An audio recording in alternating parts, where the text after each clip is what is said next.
para que todo mundo tenha dimensão do que a gente está se propondo aqui com esse nome, né?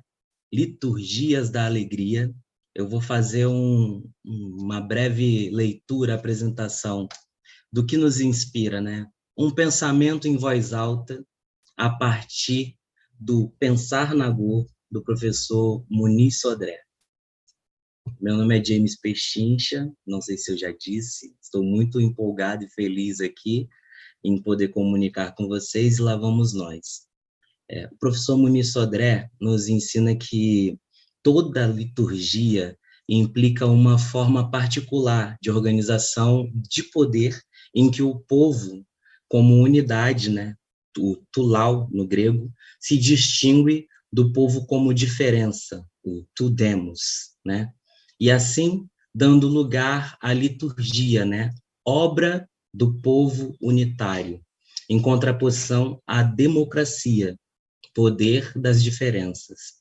Então, a alegria também para o professor Muniz Sodré, né, nesse texto, no Pensar Nagô, ele configura ela como a alegria não é, então, um mero registro incidental ou episódico de um estado. Então, ela não se trata de um ânimo, de um regozijo, de um júbilo.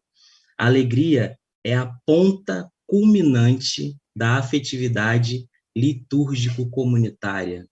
Então, é aquilo que a comunidade, esse processo, né, do poder, né, enquanto síntese de um povo, enquanto encontro, né, dessa unidade de povo, é onde ela chega, né? Esse é o ponto culminante. Liturgias da Alegria para a gente nada mais é do que isso. Essa possibilidade de chegar nesse ponto culminante nas nossas construções comunitárias, né? Dito isso, chamo aqui o meu amigo João Carlos Artigos para poder fazer parte da nossa roda. Salve, João. O microfone, João. Isso está se tornando uma marca, né, das minhas entradas. Entrar com o microfone fechado. Boa tarde, James. Muito obrigado por aqui estar compartilhando comigo, com todas as pessoas aqui presentes, essa construção que vem de longe, de muito longe. E para isso, que faz parte das nossas liturgias, faz parte das nossas brincadeiras, né, das nossas cheganças. E boa citação do Muniz Sodré, e obrigado por confiar que determinadas maluquices têm um lugar concreto nessa realidade para serem, né, se fazerem presente e poder renovar as nossas forças e fincar os nossos pés nesse chão. Liturgias da Alegria ele faz parte da Cumbre Latino-Americana de la Risa. Esse programa, inclusive, que a gente está fazendo aqui hoje, ele será depois transcrito para o espanhol para facilitar os nossos hermanos, né, dos 8 países que compõem a rede latino-americana, esse público possa poder ter acesso um pouco mais facilitado aos conteúdos aqui que a gente vai compartilhar. O Liturgia ele começa agora, né, nosso primeiro encontro com a nossa querida Hermínia, que logo eu apresento, e ele vai até nós temos algumas programações.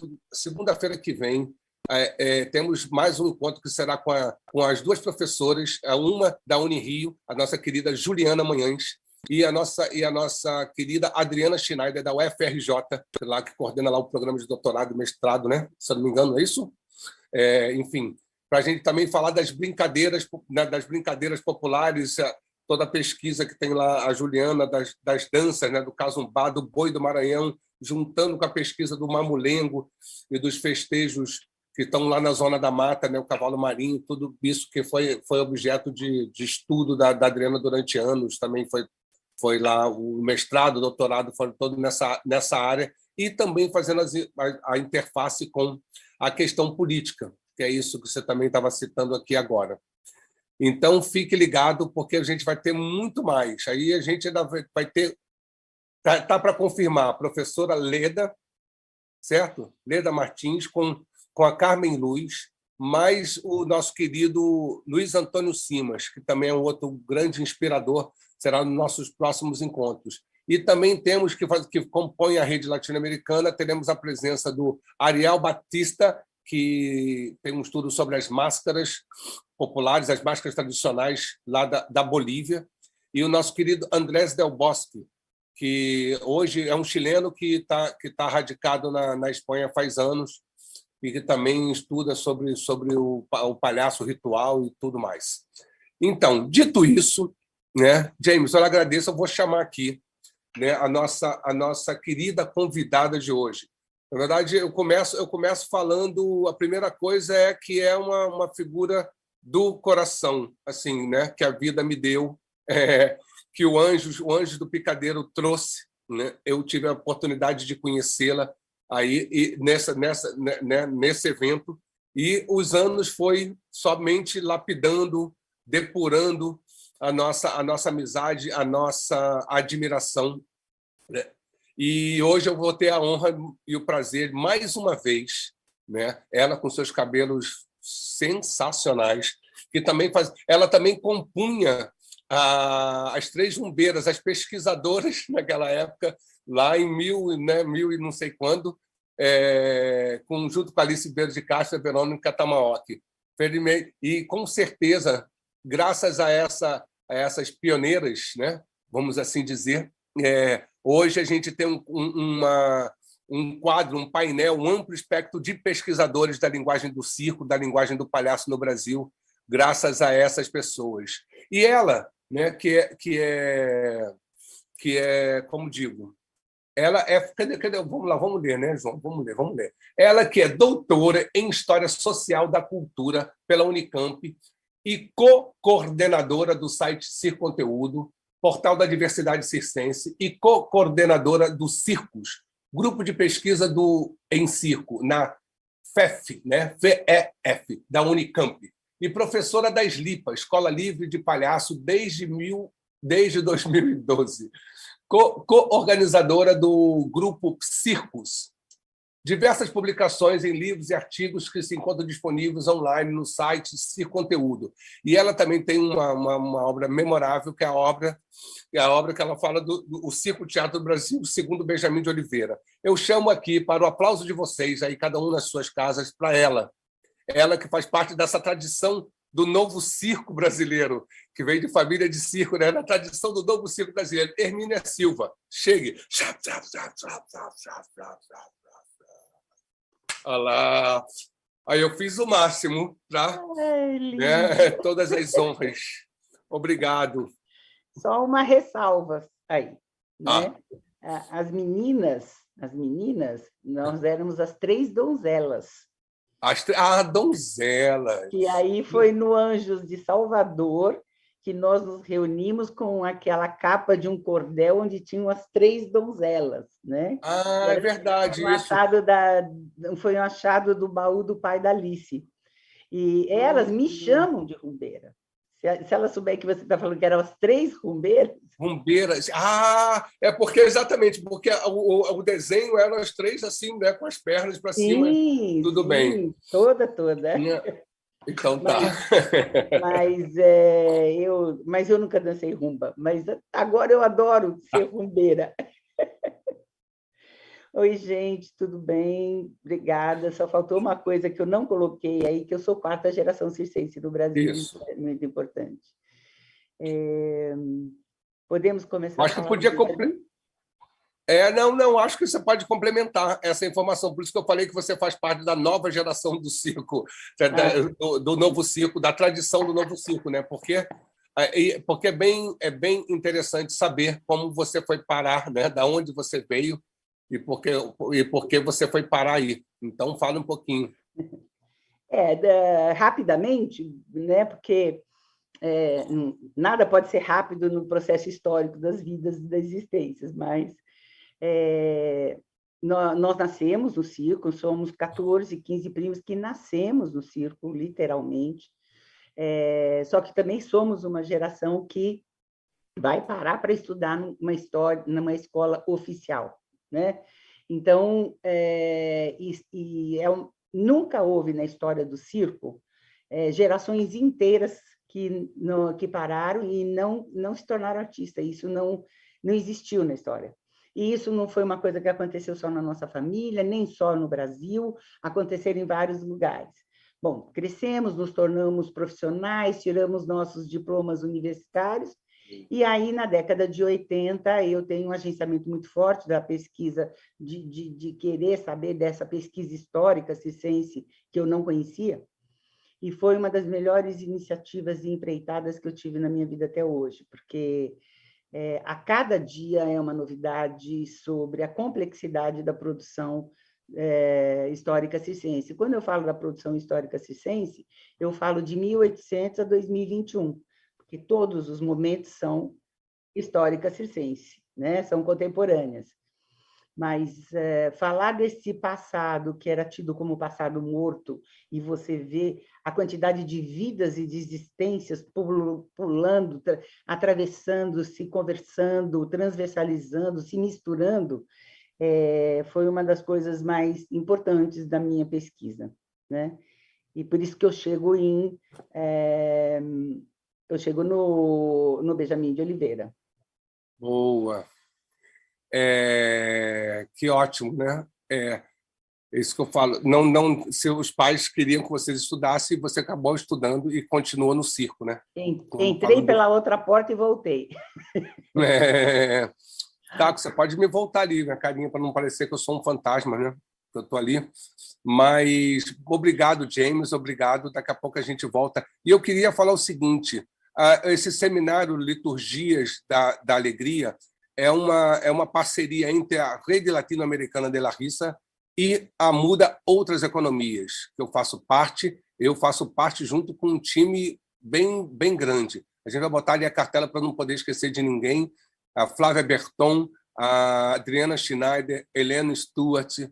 Ah lá, começou pela Adriana Schneider, Caco Chagas, que é o nosso querido Lombardi, que está aí fazendo essa transmissão agora, a nossa Cris Souza, a Flávia Berton, a Flávia Macedo, o Ivan Cruz, Helena Stuart e o Luiz Haddad. Essa aí é a turma que tem tocado esse sonho também de tornar realidade, muitas possibilidades ligadas ao nosso fazer, ao nosso modo de estar nesse mundo aqui. Então, eu queria agradecer e queria agradecer também o grande parceiro da Muda, que viabiliza também economicamente essa atividade aqui, que é a Saúva, que é uma associação cultural que tem também se dedicado a apoiar iniciativas como essa. Está lá, Saúva Muda, Celebra Muda e a Rede Latino-Americana. Então, dito isso, vamos... Então, João, eu queria dar uma introdução para depois a gente começar a falar das parcerias. Então, assim, quando eu começo a pesquisar o Benjamin, né, havia até todo mundo falava do Benjamin como uma certa visão, uma narrativa mítica, inclusive, né? O primeiro palhaço negro do Brasil, criador do circo-teatro, o único negro a ter um papel artístico tão relevante, né? Então, o mito é uma coisa, tem dois lados o mito. Ele é importante porque ele tem as vantagens seguintes. Essa visão mítica, mesmo reconhecendo que sem essa construção, talvez a vida dele não teria vindo do passado até nós. Então, fazer assim, tornar um mito também tem essa importância, né? Porque veio até a gente. E quando eu entro nessa visão mítica, eu também tive a oportunidade de abrir o passado para podermos ocupá-lo, né? Então, você faz esse jogo de multiplicidade, refazendo o que nos compõe no presente, né? E, ao mesmo tempo, recolocando a construção mítica sob cuidado, sob atenção. Então, assim, quando, por exemplo, o zumbi não teria chegado até nós se a gente se não tivesse suscitado a questão dele ter se tornado um mito. Mas daí, quando se coloca isso, ele abre questões do passado que questiona várias coisas, que coloca visibilidade, né, a luta ancestral dos povos pretos e negros no Brasil, né? Então, o Benjamin me proporcionou isso, né? Então, quando eu fiz o livro, a minha pesquisa foi até 1912, 13. E agora, com o convite do Itaú Cultural para a Ocupação, nós fomos, eu e o Daniel de Carvalho Lopes, meu parceiro, a gente foi até 1954, na data do falecimento dele, de pesquisa. Então, a gente ampliou o número de fontes, de conhecimento que eu sabia, mas não tinha fonte, né? Então, uma das coisas que essa volta ao Benjamin, essas muitas falas ao Benjamin, era dar visibilidade a uma disputa de memória, era dar visibilidade a personagens, né, que pouca gente sabe, eram negros e negras, e também trabalhavam no circo, eram parceiros circenses, só que a história oficial de alguns deles não colocam nos verbetes que eles trabalharam em circo, e muito menos com Benjamin. Um ou outro que são colocados isso. Então, assim, se vocês permitirem, a gente vai apresentar algumas, são muitos, mas tem que fazer uma seleção, olha a quantidade de gente, né? Que eram contemporâneos ao Benjamin, que estiveram presentes e que participaram de uma produção da linguagem circense rizomática, né? Totalmente antropofágica, né? Totalmente produções de encontros. E pegar na mão do Benjamin de Oliveira me deu entrada nesse universo de uma forma que eu não poderia ter feito diferente. Podemos apresentar? Claro que podemos, com certeza. A gente pode fazer tudo. E eu acho que você já deu o pontapé inicial a essa questão, porque a primeira semeadura que eu ia lançar que era justamente, né, a gente alargar um pouquinho esse período, porque o período do circo-teatro que vai até ali, mais ou menos entre 870, né, 910, né, que é mais ou menos esse período ali, mas eu queria realmente ir longe, eu não sabia dessa sua pesquisa. Então, em primeira mão, nós teremos aqui esses dados da pesquisa da Hermínia, que vai poder fazer toda essa ponte, né? Não só também, eu acho que você cita lá o João Alves, que é do Circo Guarani, né, lá do Circo dos Pretos de São Paulo, para a gente poder chegar, para poder também fazer essa transversalidade com o teatro de revista, Companhia Negra de Revista, né, de Chocolate, falar do Grande Otelo, enfim. Eu acho que esse vai ser o espectro. Então, a primeira semeadura que eu colocaria é isso, né? Nesse rico, né, panorama, né, de relações, né, das relações que o circo, né, a produção circense criou a partir desse final do século XIX, início do século XX, né, tanto aí a gente vai falar bastante hoje, a gente vai falar bastante da música, mas também tem o cinema, enfim, da arte de um modo geral. Traga sim essas perspectivas que foram, acho que seria esse primeiro panorama desses atravessamentos, né? Mais do que a gente citar somente como digo, citar os fatos históricos, os nomes, mas eu acho que eu volto a falar, eu gosto dessa terminologia, né? Essa memória seletiva para a gente poder eliminar esse sequestro ancestrálico, para poder dar nome às pessoas que aí produziram, porque é um momento, no Rio de Janeiro particularmente, é um momento riquíssimo, né? O Roberto Moura ele fala dos espetáculos negócio, né? Que é dos cabarés, que é pré-revista, onde vai estar os circenses todos, aqui sai da Praça Tiradentes, lá quando... Vou deixar você falar, você vai falar com muito mais propriedade, mas aí, acho que a gente começa a partir desse panorama aí, final do século e início do século, e podemos até o século que vem, se você quiser. Né? Ai. Você sempre me estimulando. Ô, João, é importante a gente dar visibilidade, inclusive para o próprio movimento afrodescendente, nas suas várias vertentes, entendeu? Porque uma das coisas que eu e o Dani, nessa retomada para o Itaú Cultural, mas também porque eu vou lançar a segunda edição do livro, né?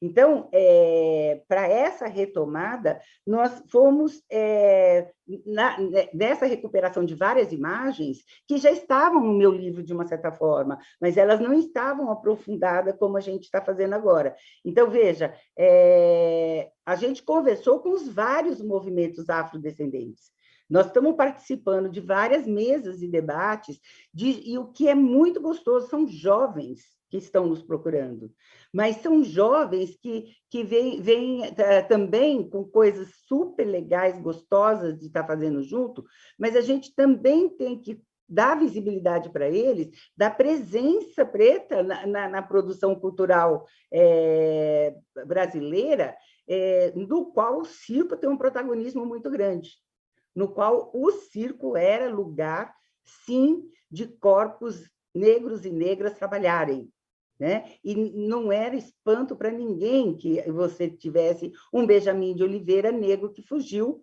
em 1882, porque ele, 3 meses depois, já estreia, né, no circo fazendo um número de bambu. E ele foi acrobata, ele foi um monte de coisa antes de se tornar... depois ele faz trapézio, acrobacias.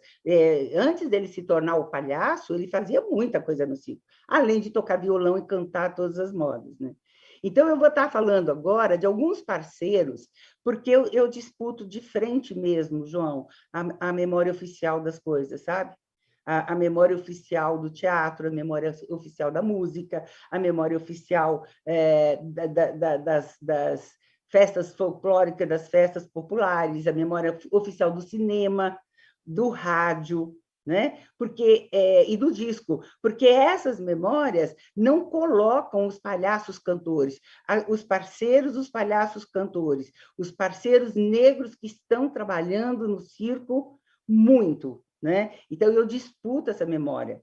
Então, você vê assim, um importante parceiro do Benjamin, assim, e não só do Benjamin, mas de vários circos, eram as bandas, né? As bandas eram um lugar onde a maioria dos seus músicos, a maioria eram homens, né? Nessa época ainda eram só homens, mas que eram homens negros que tocavam instrumentos musicais e que não eram valorizados. E as bandas dão esse lugar para eles, e que vai ser muito importante. E uma das bandas mas as bandas de vários lugares, todas as cidades que tinham banda tocavam na abertura do circo, na frente do circo, chamando. Algumas bandas acompanhavam o espetáculo. Acontece que a banda de circo, para acompanhar o espetáculo, ela tem que ter um aprendizado que não ela é protagonista, ela não é coadjuvante no espetáculo, e principalmente porque os espetáculos, a teatralidade circense tinha representação teatral como um dos principais, né, cuidados. Então, Caco, se você quiser, poxa, pode começar com o Anacleto. Então, você tem uma banda que é do Anacleto de Medeiros, né, composta, o Anacleto também tocava, né, e foi um dos primeiros, a banda do Anacleto foi uma das primeiras a gravar disco no Brasil, né, e na sequência, e quase junto, foram os palhaços cantores, vários, diversidade, que eu vou estar falando depois aqui. A maioria, um número grande desses componentes da banda do Anacleto tocavam junto com o Benjamin de Oliveira. Fazia parte do cotidiano do Benjamin de Oliveira, porque o Benjamin de Oliveira fazia parte do cotidiano do Rio de Janeiro. E o que era isso? Era uma capilarização enorme, porque o Benjamin está conversando com os jornais e periódicos, está conversando com políticos, está conversando com a música, está conversando com o terreiro das Tiaciatas, assim, então, o Benjamin está conversando com toda a produção da linguagem artística. Isso é uma característica só do Benjamin? Não. Os circenses tinham essa característica, mas o Benjamin se estabelece no Rio de Janeiro no momento que a capital, né, já é capital da República, você vai ter uma multiplicidade de produções artística. Então, é o disco, é o rádio, é o cinema, é a fotografia, né? Então, e os circenses incorporam todas essas coisas. Então, por exemplo, pode passar, eu estava falando das Tiaciatas, né? Elas, Benjamin com certeza fazia parte dos terreiros dela, da parte da frente como da parte de trás, dos dois lugares, né? E a Hilária, por exemplo, ela vai ser várias das tias baianas vão ser mães e avós de cantores que a história oficial da música fala, mas não fala que esses cantores, autores musicais, compositores, participavam do espetáculo do Benjamin de Oliveira como parceiros, né? Pode passar. Por exemplo, um deles é o Bucci, eu não sei como é que fala, né? Ele era neto da tia Seata, né? E é um artista que está aí na história da música, né? E participava dos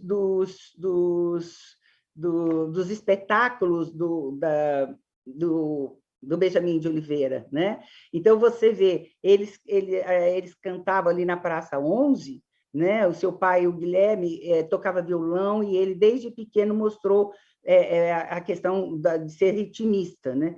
E ele é um neto que vai ser parceiro do Benjamin de Oliveira, assim como o próprio Pixinguinha, porque o pai do Pixinguinha, né? Ele trabalhava, ele também tocava no Spinelli, e o Pixinguinha fazia parte, junto com outros filhos das tias Seatas, da claque, que fazia parte do espetáculo do Benjamin. Mas olha que interessante, pode passar. Você tem, por exemplo, o João da Baiana, né? O João da Baiana, ele é filho de uma das tias da Prisciliana, né? E ele tocou, ele não só tocava no circo, ele também trabalhava como ator, né? Ele também trabalhava nos espetáculos, e ele tem um irmão, né, que era palhaço do Circo Spinelli, né? O apelido era Mané, né? Ele era palhaço do Circo Spinelli e tocava violão e cavaquinho, né? Pode passar. Por exemplo, você vê as vidas, as experiências vividas desse chamado passado, e elas se cruzavam o tempo inteiro. Não dá para dizer quem era quem. Por exemplo, você tem essa figura que eu me apaixonei recentemente, que ele já está no meu livro, mas eu não tive essa amplidão dele, o Irineu de Almeida, né? O Irineu de Almeida, ele ele trabalha sempre chamando a atenção que todas essas figuras incríveis, né? Os verbetes de dicionários da história deles não falam disso, não falam dessas parcerias, né? Por isso que eu gosto de estar falando com os jovens, de pesquisar essas fontes, né? Então, o Irineu, ele foi um dos principais parceiros do Benjamin de Oliveira, como músico, adaptador musical, músicas originais de peças, como comprovam diversas...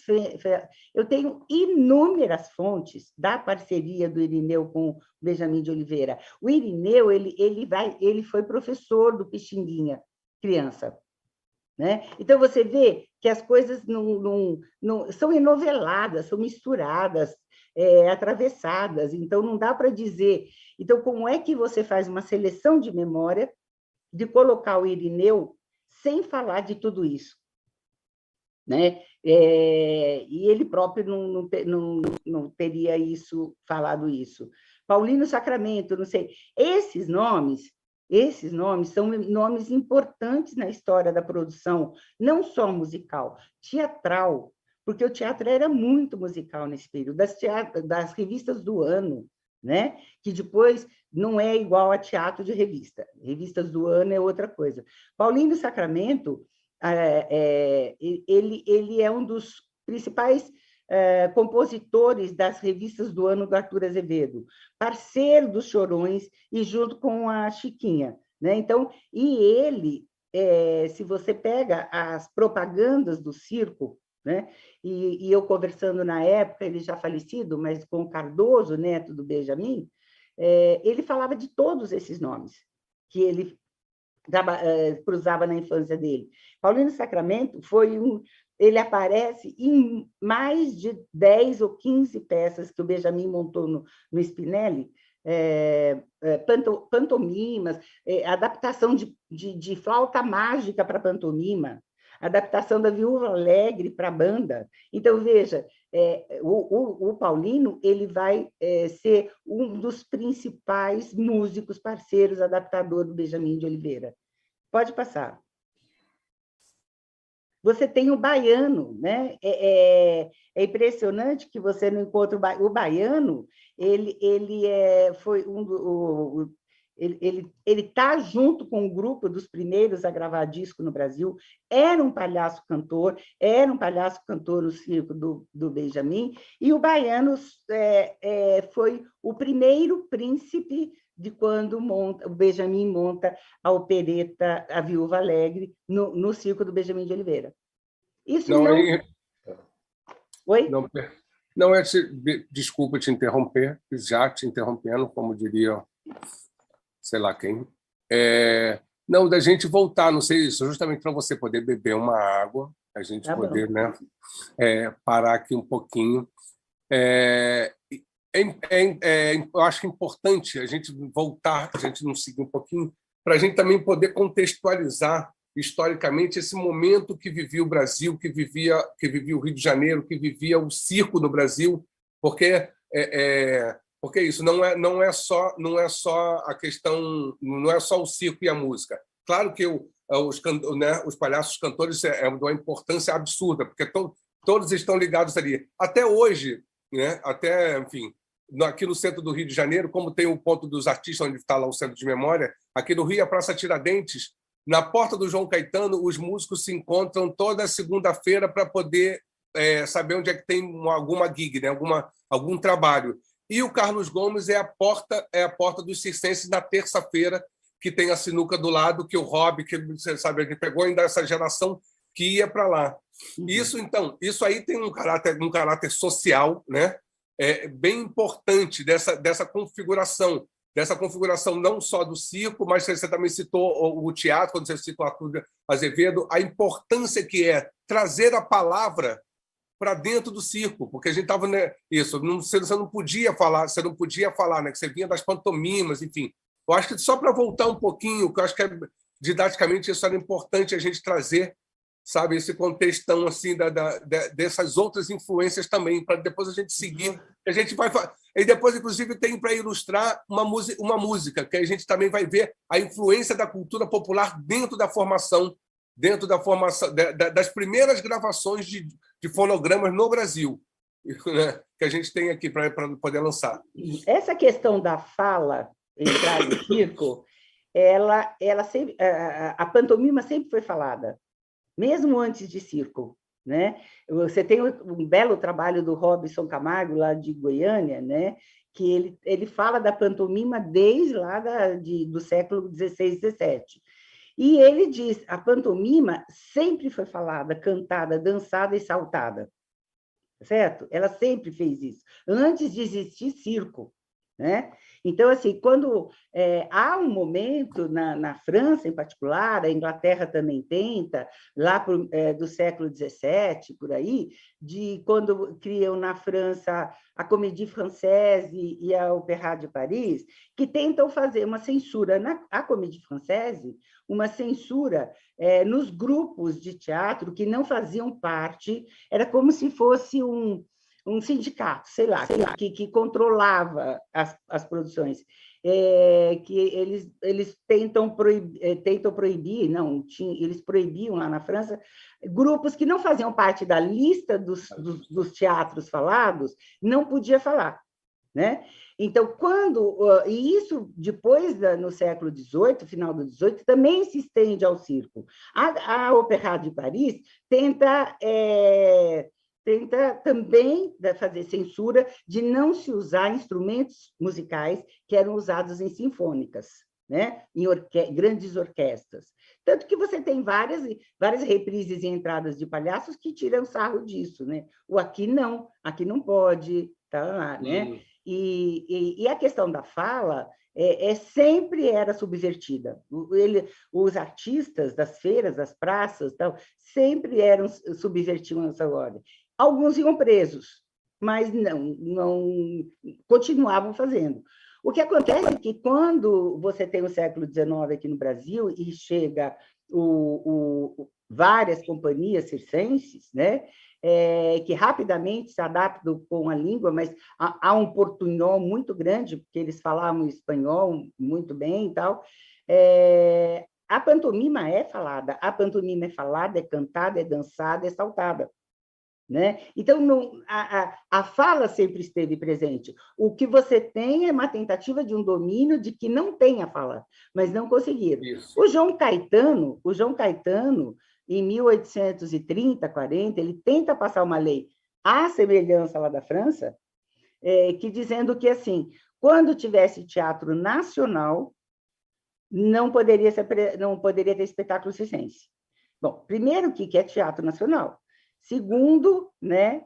Bom, ele não conseguiu, porque ele reconhece que o palhaço e a novidade artística que chegava era tão grande, porque a diversidade do espetáculo, né? Porque não é só música, era o teatro, eram as novidades tecnológicas, as novidades dos figurinos, né? Era tudo muito novo. Então, ele não consegue. Né? Então, assim, o que é esse Brasil do final do XIX, começo do XX? Principalmente no Rio de Janeiro, são explosões de várias coisas. Né? Você tem a questão da abolição da escravidão, que joga na rua pessoas sem amparo nenhum, um sequestro ao contrário do que eles tinham feito, né? Há uma disputa muito grande, né? de alijar essas pessoas, né? Porque a partir daí você tem que considerar, quer dizer, teria que ser consideradas pessoas, seres humanos, e não mais coisas. Então, a todo momento você tem movimentos de que não são artistas, não fazem arte, são vagabundos, não trabalham, nananana, né? Então, não estou falando nenhuma novidade.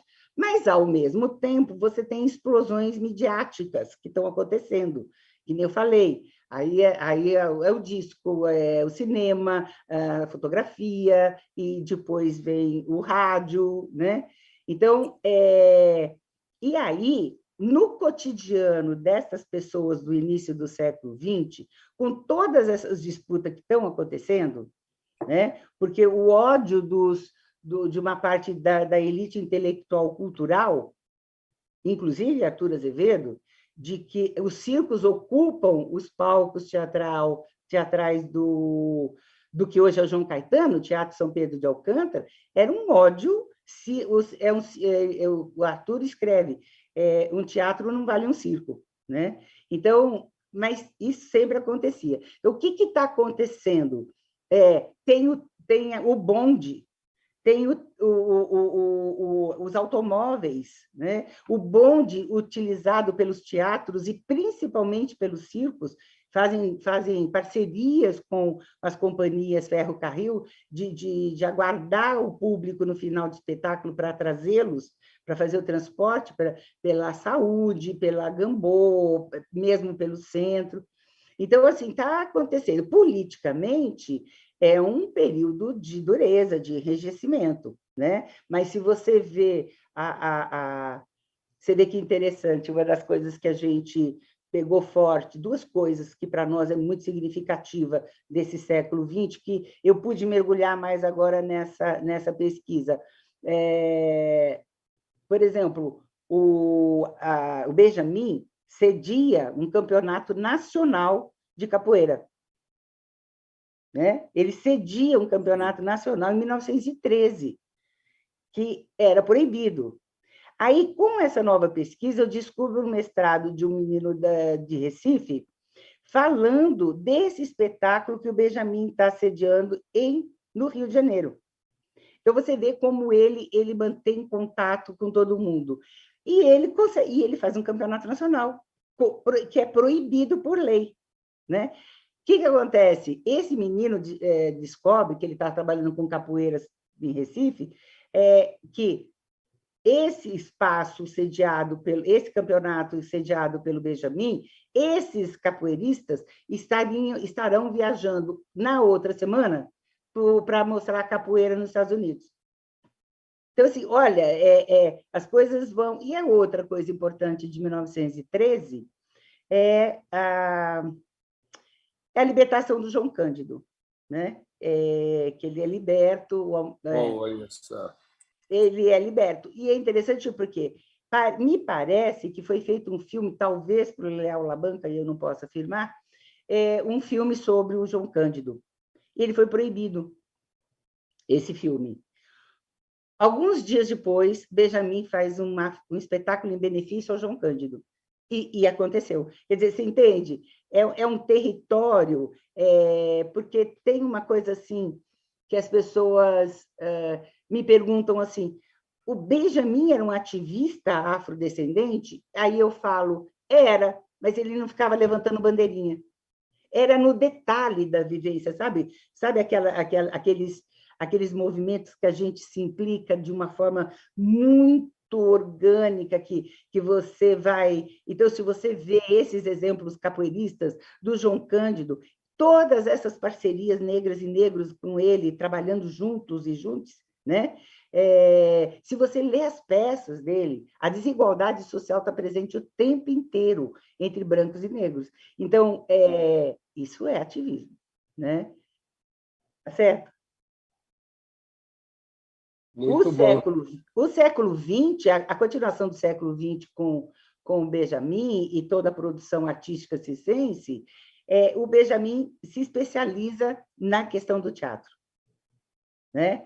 A partir de 1915, por aí, ele não tem mais primeira e segunda parte, né? E aí... Não, é o Caco que está com o microfone aberto lá, ele está conversando, está fazendo outra live ao mesmo tempo agora lá. Fecha o microfone, Caquito. Mas boa, foi ótimo para você poder beber a aguita. Mas deixa eu só terminar essa parte, porque se você pega as produções do Benjamin de Oliveira, que não vão estar no livro, mas estão na exposição do Itaú Cultural, online, se você pega toda a produção do Benjamin até 50, até 40, 48, né? Você vai vendo todas as incorporações tecnológicas da produção de um teatro, né? Então, fala comum das pessoas as incorporações de textos, música, mas também coreográfica, cenográfica, por exemplo, quando ele monta o Frankenstein, ele monta Frankenstein, né?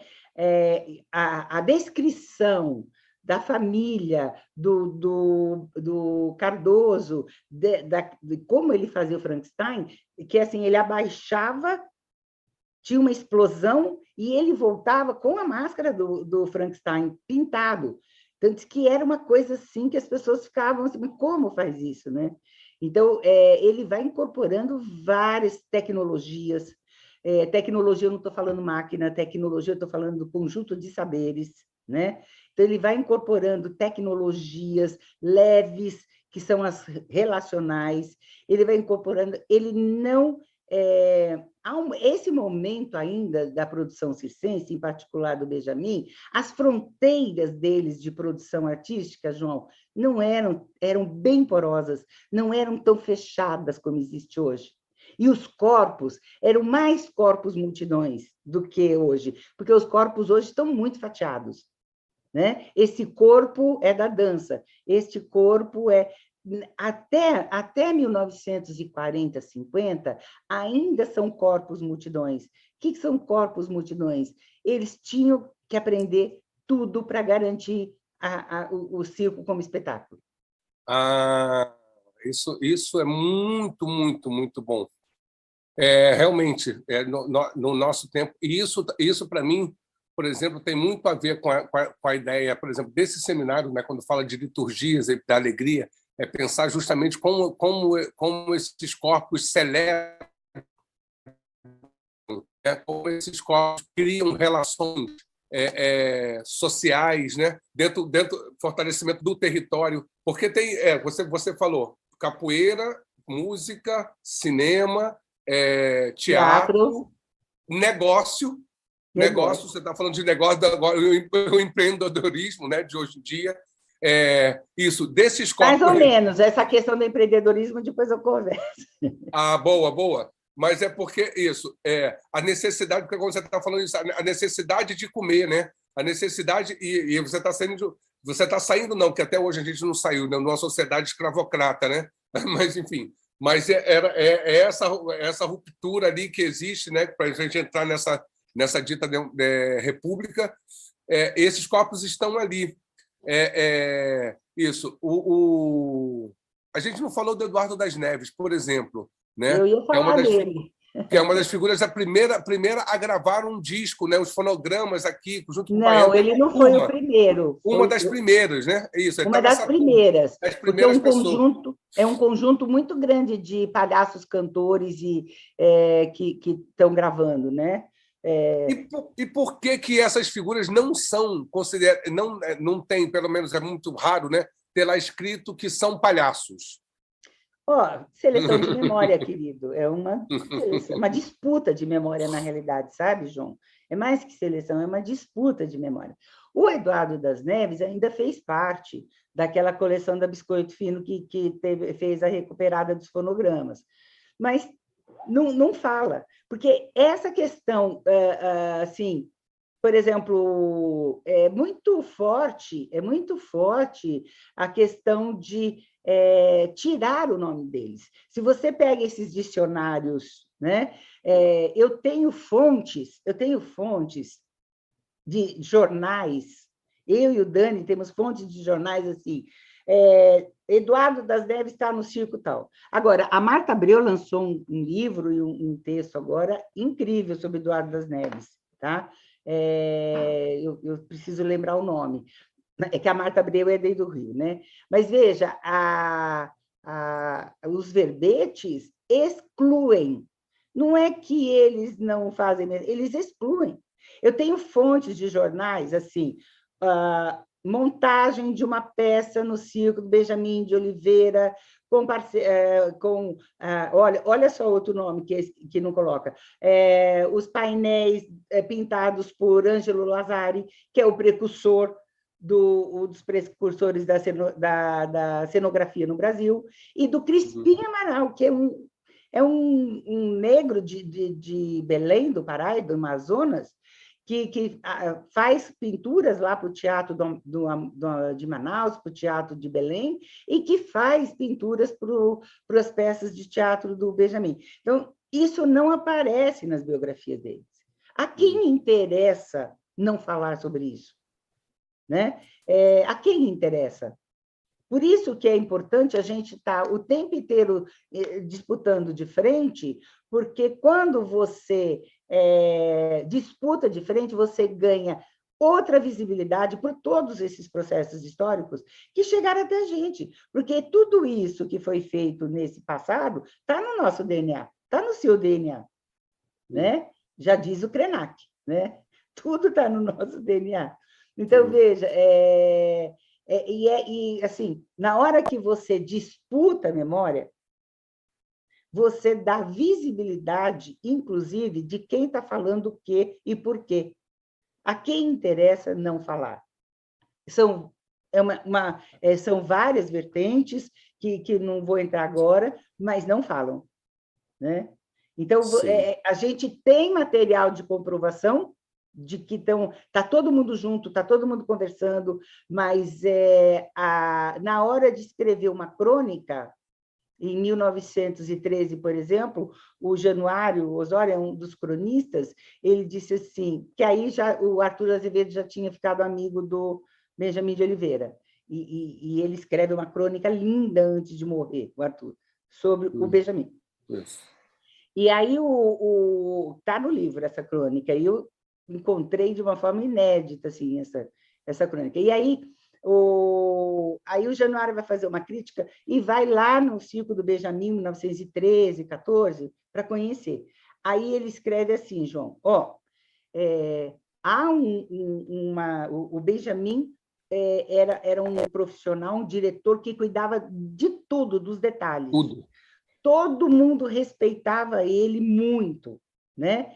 Aí ele e assim, não, e as peças são montadas no detalhe no detalhe da qualidade. Ele fala isso, mas calma lá, gente, isso não é arte, isso não é teatro.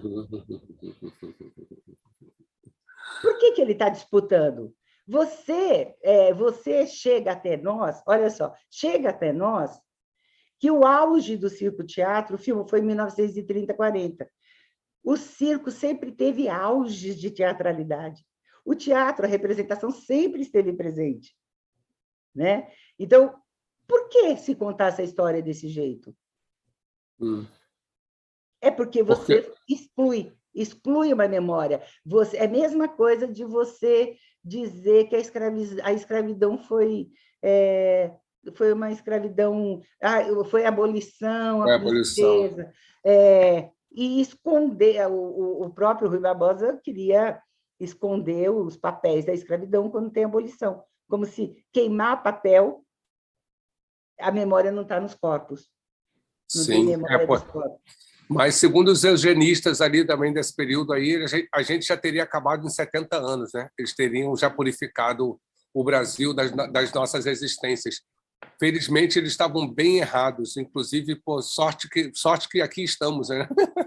Mas você tem higienista até hoje, né, João?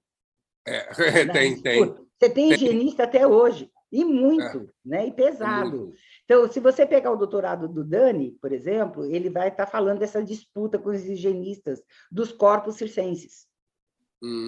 Porque o corpo, até hoje, João, tem dono. A medicina é dona, né? Os saberes científicos sobre o corpo que são os donos, né? Então, os corpos têm donos. Naquela época, a disputa da medicina, a disputa de vários outros lugares que falam que Circense não entendia nada dos corpos, que ele só estragava os corpos, que ele não tinha produção de conhecimento, né? É muito forte. E, no entanto, no cotidiano você tem o Casale dando aula no Pedro I. É Pedro I ou Pedro II lá no colégio? Segundo, Pedro II. O Casale foi um dos professores do Pedro II, né? E grupos enormes. Depois você tem o Olimecha, que escreve um livro de aprendizado de circo, mas os professores do Pedro II, tinha professores do Pedro II que falavam assim, como é que pode alguém do circo estar dando aula aqui? Porque isso vinha ligado à questão de uma disputa da educação física também, né? Então, veja, mas a educação física está conversando com o circo o tempo inteiro, e vice-versa, o tempo inteiro. Mas na hora de você elaborar que país é esse que nós queremos, a gente quer um país branco. A gente quer donos corpos. Não, a gente... Ai, que horrível, não. Eles sabem que Brasil eles querem. Necropolíticos, higienistas, né? Racistas, homofóbicos, enfim, né? Tudo isso que nós sabemos que está acontecendo aí. A gente está chegando na nossa parte final do nosso papo, infelizmente. Aí todo mundo fazendo escutei aqui lá, cada um na sua casa ali. Eu só vou fechar uma coisa. Fecha, que aí depois eu vou botar um Eduardo das Neves para a gente poder ver. O Eduardo das Neves prestou um serviço muito grande em termos de divulgação da música como palhaço cantor, que ele foi dono de circo. Sim. Ele chegou a ser dono de circo, tudo isso, né? E aí ele volta que nem o Tinhorão fala, que se não fosse os palhaços cantores, hoje não se conhecia muitos ritmos musicais que se tocava e cantava no Brasil inteiro, né? E ele faz uma música para o Benjamin, né? Bem legal, chama Crioulo Faceiro. É uma música... tem a letra no livro, mas a gente precisa recuperar. Ele faz essa... eu não tenho nenhum momento deles dois juntos num circo. Mas os dois estão juntos no Rio de Janeiro. Exatamente. É isso. E muito juntos, né? Porque não tinha muito, como. Mas não é pouco, não. Não é, não é verdade. Não, mas eu só queria... que também eu aprendi agora com... Por favor. Foi uma retomada maravilhosa com a família Benjamin de Oliveira, sabe? Cardoso e Jaçanã já tinham falecido, então, através da Jaciara, a bisneta do Benjamin, né? Que foi uma parceira incrível nessa empreitada que eu e o Dani e Itaú Cultura fizemos agora, dessa coisa do Benjamin, ela foi incrível. Não é que ela me pediu para falar, não agora, né? Ela falou, sempre que você puder, você fala isso, porque a mãe dela, a Jaci, disse que tinha uma mágoa muito grande dos que escreviam que o Benjamin tinha morrido pobre na miséria. Pobre, E que não foi verdade. Quando ele retoma para a casa das filhas, que eram duas filhas, né? Quando ele retorna para a casa das filhas, ele tem todo o cuidado ali. E diz que era uma mágoa muito grande dessas duas filhas lerem isso, né? E assim, da onde tiraram isso?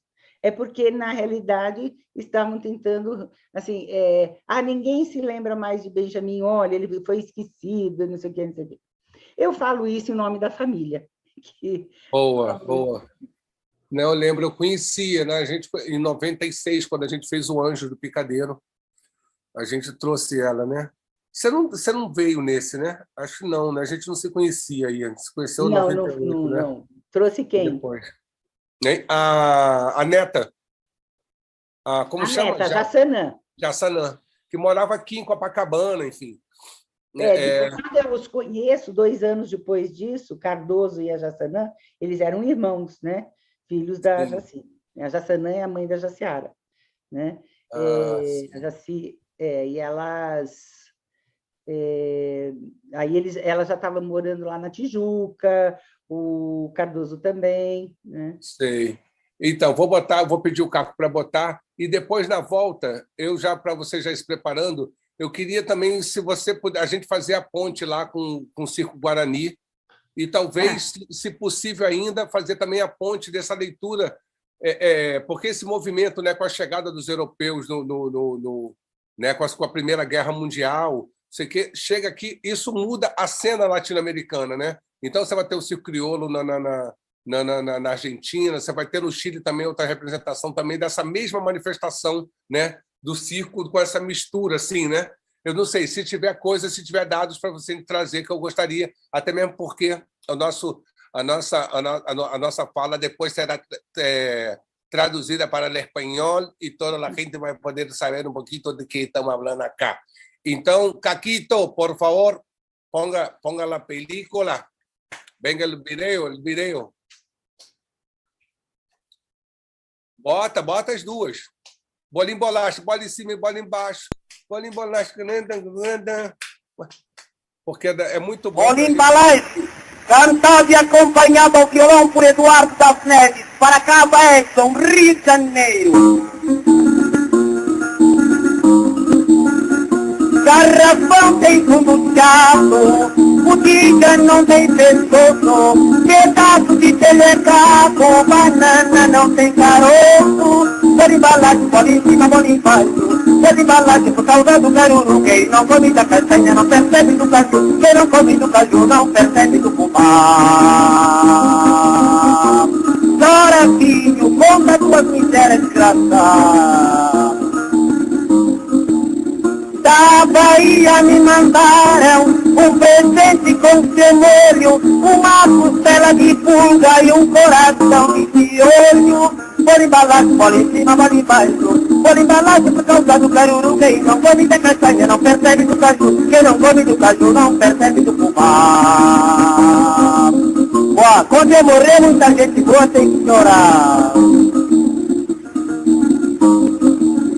A mulher e a galinha não se deixa passear. A galinha o bicho come e a mulher dá que falar. Pode embalar, pode em cima, pode embaixo. Por embalagem por causa do caruru. Quem não come da castanha não percebe do caju. Quem não come do caju, mas não percebe do fubá. Olha, Deus do céu, até se graça em ninguém. Quem tem carneiro tem lã, quem tem porco tem presunto. Não me caso com viúva que é sujeito de defunto. Por embalagem, por em cima, por embaixo. Por embalagem por causa do caruru. Quem não come da castanha não percebe do caju. Quem não come do caju não percebe do fubá. Não pode com mandinga, não carrega pra doar. Que nem ponteiro, nem relógio, nem postão, nem mais nada. Não pode na cumbuca, nem solta o rato. Quando o nego tem ciúme para pular. Meu Deus, se eu morrer você me enterra, ai, ai, ai. Santo Antônio do Machado foi cortado com serrote. Mulher tem força na língua como boi tem no cangote. Bola embalado, bola em cima, bola embaixo. Bola embalado por causa do caruru. Quem não come da castanha não percebe do caju. Quem não come do caju não percebe do fubá.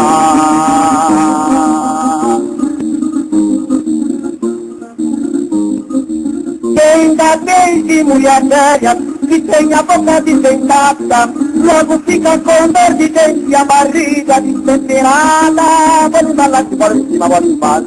Bola embalagem por causa do caruru. Quem não come da castanha não percebe do caju. Não come do caju não percebe do fubá. Não pode com mandinga, não carrega pra doar. Que nem pegar nem relógio, depois não me manada. Não me pode na comboca, não falta um rato. Quando o nego decidiu me para pular.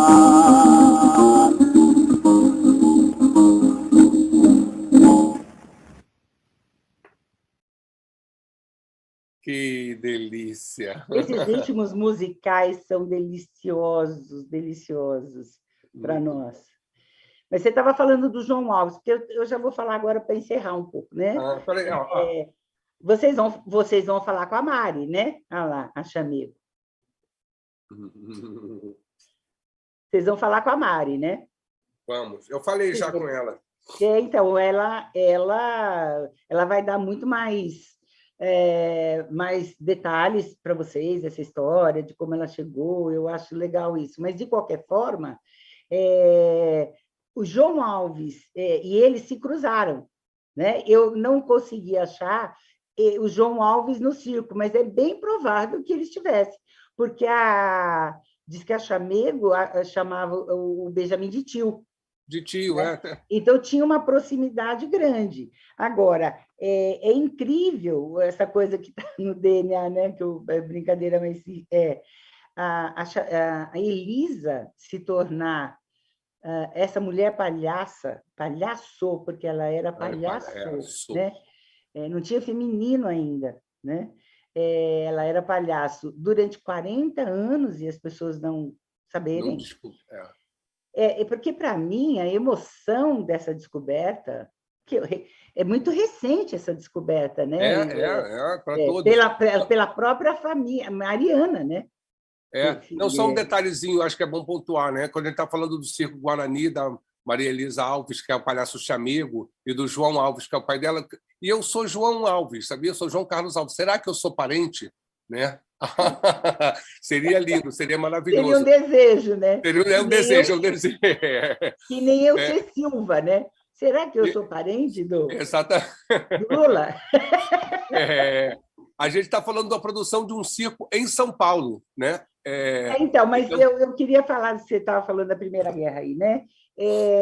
O que acontece, João, e vou falar dos nossos irmãos argentinos, porque no Brasil, até 1808, você não tem tipografia, era proibido ter tipografia, né? Só depois da chegada da família real que tem início as tipografias, início das publicações de jornais, de periódicos e revistas. Olha que coisa horrorosa essa colônia, né?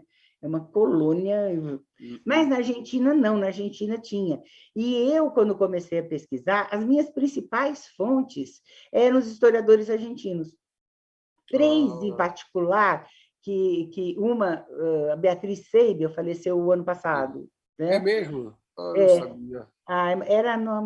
Toda vez que eu ia para Buenos Aires e comecei a carregar o Dani também para pesquisa, era ponto obrigatório lá na oficina dela, né? Durante anos eu convivi com a Beatriz. E eles nos ajudaram muito nessa pesquisa. O Castanhido e o Klein, e a Beatriz Seibel. São 3 argentinos pesquisadores sobre a história do circo argentino, que é isso que eu queria chegar. Não era a história do circo argentino, mas era a história do circo. Que estes circos que eles chamam argentinos, daí a pouco estão em Porto Alegre, daí a pouco estão na Bahia, daí a pouco estão no Mato Grosso, e aí vai voltando e volta para a Argentina, mas também tem um pedaço no Chile, também tem um pedaço na Bolívia, Uruguai. Tanto que você encontra com várias famílias circenses que nem eu, e essas famílias falam, nós somos da família, que nem a minha prima Riego, que é da Argentina. Não, eu também sou Riego e viveu no Brasil. Então, não tinha circo de São Paulo, circo que nem existe hoje. Era um circo, entendeu? Era o circo que andava. Então, assim, a Primeira Guerra Mundial, ela mexe com o mundo, é claro, né? Mas ela não mexe no sentido aqui de a movimentação circense e artísticos itinerantes é muito grande no já Brasil, existente na América Latina, já era muito grande, né? Então, quando você fala do circo criojo, né, isso é uma construção histórica também, pós um determinado período, né, que eles consideram na Argentina, por exemplo, o Podestá como fundador do teatro criojo, né? Na realidade, o Podestá, junto com o Frank Brown e outros, ele era uruguaio, né? E ele cria um espetáculo que já eles tinham os pajadores que eles falavam, que eram os palhaços cantores deles, né? Então, você vê que as coisas, porque era assim, a América Latina era conectada. A América Latina era conectada. Tanto que eu e Dani, vamos tentar ver com o Marco do Circos, e aí eu vou encerrando, de fazer projetos não Argentina, que eles têm bastante, mas no Chile, no Uruguai, no Paraguai, pessoas que nós estamos convivendo hoje, de fazer projetos pilotos, de projetos de pesquisa histórica circense. Entendeu? Porque nós vamos ver muito cruzamento. Porque os circos vinham para a América Latina, João. Sim. Né? E você tem estrangeiros brancos que vêm, mas já com uma mistura muito grande. Uma mistura muito grande. Agora, a gente não pode falar só dos estrangeiros brancos que chegam, porque a quantidade de pequenos grupos circenses que foram sendo montados com a mistura que nem o Sotero, que é o circo que o Benjamin foge, né? Então, você já tem muita mistura nesses circos. E aí é isso. Quem sabe você não ajuda, João, a gente a fazer essa pesquisa junto com os hermanos? Eu adoraria. Então já fica uma pilha para a rede latino-americana da gente poder circular essa. Eu já tinha te contado, eu tenho um projeto já, uma ideia, um desejo, né? Há anos, que era contar a história do Brasil a partir da história dos circos, né? Desse caminhar dos circos. A gente está ampliando que a gente pode contar a história da América Latina um pouco, um pedaço, porque o circo acompanha. Não, é interessante, isso que você falou é bem interessante, porque isso justamente existe, né? Quando essa influência do circo, toda também essa, não só da música, da cena que chega aqui da Europa, tudo passa por essa degustação, essa trituração para virar tudo nosso, para virar brasileiro. É degustação pura, é antropofagia pura. É toda pura. Isso é muito claro. Isso fica e isso se dá fundamentalmente por essas figuras, né? Por esses agentes que vão trazer para si, né? Eu até costumo dizer isso. Se apropriar, a palavra apropriação é tornar seu, né? Eu acho, eu adoro, e isso é fundamental, isso faz parte, inclusive, de um ato, né? de uma atitude nossa, do brasileiro, né? Do povo preto, do povo indígena, que é isso, se apropria e torna seu. E logo você pode comemorar, louvar Santa Bárbara junto com Iansã no mesmo dia. É porque você está fazendo isso, você está tornando o seu. Não é que você não é essa ideia do sincretismo como algo que... Não, é como você consegue realmente fazer com que isso ganhe sentido. Ganhe contornos. E sentido, exatamente. Sentido e possibilidade dessa renovação.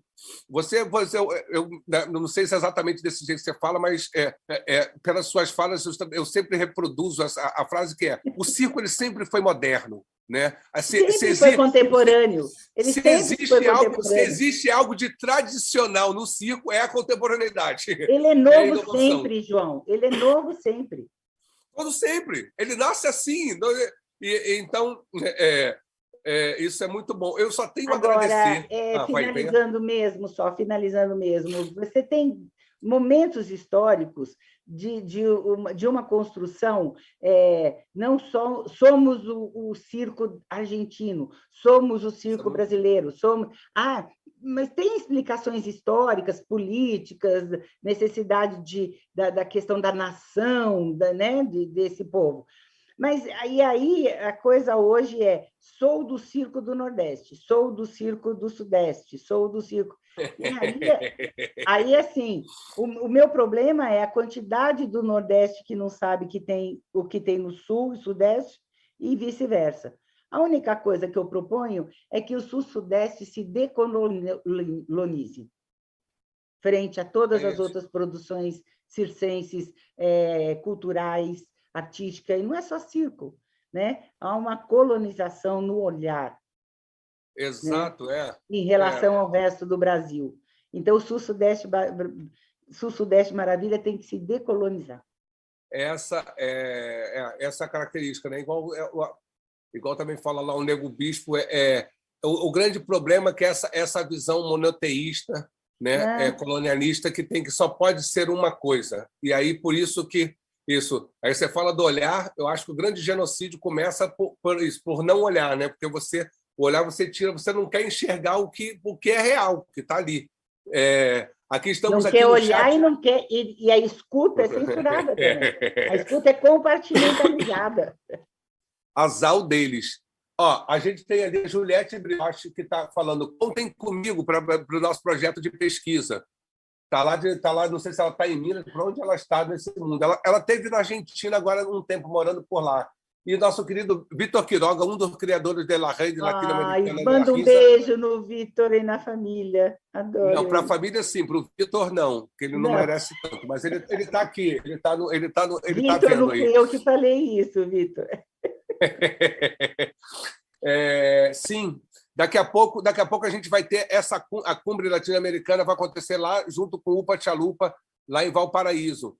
E, por exemplo, o Vitor Quiroga, ele é fruto também de uma história que vem do teatro, mas tem o Tony Kaluga, que é um palhaço que vem dessa tradição também do circo-teatro no Chile, que vai influenciar toda uma geração, onde está o Andrés Del Bosque, é um ponto... Olha quanta história que nós temos que conhecer. Muitas. E eu e o Dani vamos lançar um e-book em janeiro, fevereiro, que é o Brasil de Circos. Uau. Nós pesquisamos, há 5 anos atrás, a gente fez um pedido da Lilian de Moraes e o Richard, do Grupo Oficina, de fazer o Circo no Império. E aí, agora, nós ampliamos isso, e aí a gente fez o Circo Brasil de Circos. Teve uma pesquisa de mais de 6.000 fontes pela hemeroteca. Maravilhoso, João. Então, se você acha que tem circo, e se você acha que tem diversidade, dá uma olhada lá. E a gente quer fazer isso com Chile, entendeu? Chile, Colômbia, só precisamos Bolívia. ter terna. Exatamente, o México. Tem coisa dessa, mas enfim. México tem bastante, porque o Revoledo era um pesquisador incrível. E E a gente, aos poucos, está trazendo isso para dentro da rede latino-americana nessa perspectiva. Eu vou, antes da gente se despedir completamente, primeiro eu gostaria de dizer, sempre é um prazer estar com você. A pandemia nos possibilitou a gente se encontrar, inclusive, com mais frequência, né, do que Nossa, do com que certeza. o São os presencial. paradoxos da pandemia, são paradoxos da pandemia. Da gente estar aqui. Esse seminário segue, a gente vai entrar por janeiro afora. O Celebra Muda, que é esse evento que é justamente também para celebrar, está produzindo. Amanhã eu estarei de novo conversando com o Nego Bispo, dentro de um programa chamado No Pé do Birimbau. Né? Olha lá, a programação do Celebra está entrando ali. Mas você não tem coisa, eu não consigo enxergar esse negócio, não, Caco. Tem lá amanhã. Se você puder botar a cartela do Nego Bispo e depois da nossa próxima mesa, seria ótimo. Então, amanhã, eu e a Wanda Araújo, dentro de um programa também que a gente criou agora nesse processo pandêmico, chamado No Pé do Birimbau, a gente vai conversar com o Nego Bispo, esse quilombola, que é um palhaço, né? Para mim, assim, quando eu vi a primeira vez... Quando que a gente vai poder ver essa entrevista, essa fala? Dele, amanhã, às 19 horas, no canal da Muda Outras Economias, aqui no YouTube. Então, chega, eu vou lhe mandar o flyer. O Caco, acho que ele não conseguiu botar ali o flyer para todo mundo ver, para aparecer aquela cara.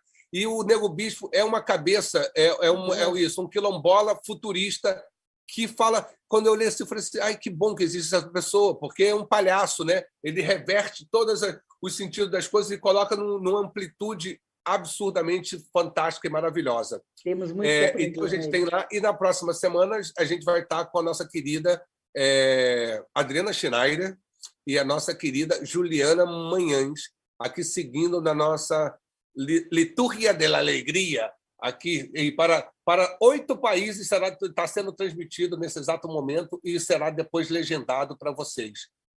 Muito obrigado, Hermínia. Traz a gente de volta já, Caco, se não apareceu as cartelas, bota nós 3 agora. Traz o James também, traz o James para a gente poder despedir junto, né? E dizer que nada, a gente segue independente de qualquer coisa, né? Não existe... Eles combinaram como é que é nos matar, mas nós combinamos não morrer. Logo a gente vai seguindo, e a gente vai terminar. Eu queria dizer o seguinte: você citou lá o Circo Guarani. Minha Avó Era Palhaço, o filme, e o outro, que é o Circo Guarani, que fala lá do Circo dos Pretos, eles estão disponíveis na plataforma do Sesc São Paulo. Então, vocês podem assistir na plataforma do Sesc São Paulo esses dois filmes maravilhosos e que contam uma parte da história, a história que a história não conta, né? Ele está lá para a gente poder acessar, e dessa família maravilhosa, que eu acho que eu era da família, porque eu sou Alves também, né? James, obrigado, querido. Prazer em conhecê-lo, viu, James? A gente que agradece, que isso. Agradecemos todos. E agradecemos também a todo mundo que está presente Caco, aí. Beijo, Vitor, Caco. O Caco Chagas ali, a Camila, a Flávia, que está ali, a Camila, Juliette, Gracinha, Victor Quiroga, diretamente de Valparaíso. Vitor, quando será a cumbre presencial? Conta-me, que eu quero saber. Que a gente vamos invadir lá, né, Diego? Vamos invadir o Chile, nós. Um beijo, Caco. Vamos agora terminar com 2 videozinhos que a gente tem músicas e dessas figuras que a gente falou hoje, para terminar a nossa tarde, nosso cedo da noite, né? Como disse o James no início. Vamos lá. Caco, valeu. Beijo.